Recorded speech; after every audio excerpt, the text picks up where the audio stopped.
আজকে রান্না করব পাঁচমিশালি নিরামিষ সবজি। প্রথমে একটি কড়াইয়ে সয়াবিন তেলের মধ্যে পেঁয়াজ কুচি, কাঁচামরিচ দিয়ে ভালো করে ভেজে নিতে হবে। মরিচ, ধনিয়া, হলুদ গুঁড়ো দিয়ে ভালো করে ভেজে নিব। মশলা যাতে পুড়ে না যায়, এখন পানি দিয়ে ভালো করে কষিয়ে নিব। মশলাটাকে খুব ভালো করে কষিয়ে নিতে হবে। আমি লবণও দিয়েছি। এখন আমি ধুয়ে রাখা মসুর ডালটা দিয়ে দিব। ডালটা ভালো করে কষানো হয়ে গেলে কেটে রাখা সবজিগুলো দিয়ে ভালো করে কষিয়ে নিব। এখন ঢাকা দিয়ে সিদ্ধ করে নিব। কষানো হয়ে গেলে এখন পরিমাণ মতো পানি দিয়ে নিব।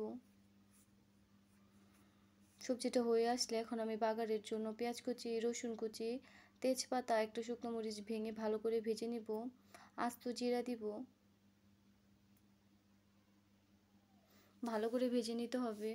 এখন এই বাগারটা আমি সবজির মধ্যে দিয়ে নিব।